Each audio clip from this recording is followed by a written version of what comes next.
आप सब पूजा देशमुख जी, श्रीमती नीता जी जो बैठी हैं मंच पे, सामने बैठे हुए वो सभी महानुभाव जिनके उपस्थिति से आज ये अवसर बहुत बड़ा बन गया है। मैं आप सभी को दोनों हाथ जोड़ करके प्रणाम करता हूं, जो सामने बैठे हैं, ऊपर बैठे हैं, मंच पे बैठे हैं।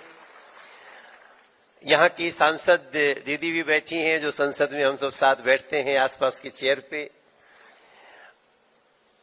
ये जब इस नाटक का पहला भाग दिल्ली में हो रहा था तो मैं गया, लेकिन मुझे 5 मिनट के अंदर निकलना था, तो इस कारण मैं आदरणीय पूजा जी से बोलता था मुझे ये नाटक पूरा देखना है। तो उन्होंने कहा कि जयपुर का एक ये कार्यक्रम है, मैं दिल्ली से चल के यहाँ पे आया हूं और पूरा ये नाटक आज पूरा देखूंगा, जिसकी चर्चा मैंने बहुत सुनी है। मैं थोड़ा विश्व मांगल्य सभा को अच्छी तरह से और भी नजदीक से देख रहा हूं, क्योंकि दिल्ली प्रांत की अध्यक्षा हमारी पत्नी है सुरभि तिवारी जी। तो अब आप समझ रहे हैं, मैं कभी कभी 2-3 बजे रात में अचानक देखता हूं कि पत्नी बैठी हैं, कागज पे काम कर रही हैं, तो मैं पूछता हूं हो क्या गया। बोला अगला कार्यक्रम होने वाला है विश्व मांगल्य सभा का। तो विश्व मांगल्य सभा जिस तरह से कार्य कर रहा है, उसके लिए मैं समझता हूं ये इस समय की बहुत बड़ी आवश्यकता है। अगर मां समृद्ध हो गई तो परिवार भी संभलेगा, पड़ोस भी संभलेगा और देश भी एक ऐसी संस्कृति के साथ आगे बढ़ेगा। मैं इसको एक कविता के रूप में अगर कह के अपनी वाणी को विराम देना चाहूं तो सबसे अच्छा होगा, क्योंकि आप काफी लोगों का सुनेंगे। तो मैं इसको इस भाव में कि इतिहास लेखन का ये पड़ाव बहुत महत्वपूर्ण है। जिन लोगों ने इतिहास में उन बातों को नहीं लिखा, उन बातों को विस्तृत रूप से नहीं बताया जो हमारे लिए बहुत आवश्यक था, अब उसको लिखने की आवश्यकता है। सरकार भी लिख रही है और हमको भी, जन जन को इसको लिखना है। तो मेरा भाव है कि जो दीप जलाया मां अहिल्या ने,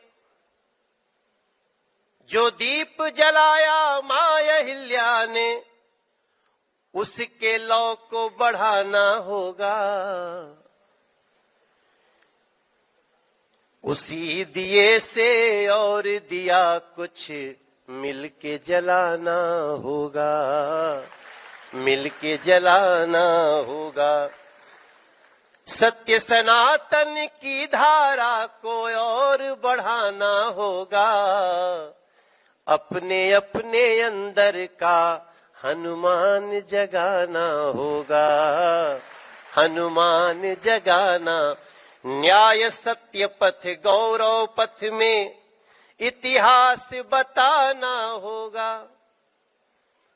आप जब नाटक देखेंगे, न्याय सत्य पथ गौरव पथ का इतिहास बताना होगा। आने वाली पीढ़ी को भी यह कथा सुनाना होगा, कथा सुनाना होगा। विश्व मांगल्य सभा का भाव जन जन पहुंचाना होगा, जन जन पहुंचाना। यही हमारा भाव है। मुझे आने का मौका मिला। आप सबको बहुत बहुत धन्यवाद। अगर आप ये वीडियो YouTube पर देख रहे हैं तो हमारे चैनल को सब्सक्राइब करें और बेल आइकन को दबाना ना भूलें। अगर आप Facebook पर ये वीडियो देख रहे हैं तो हमारे पेज को लाइक करें।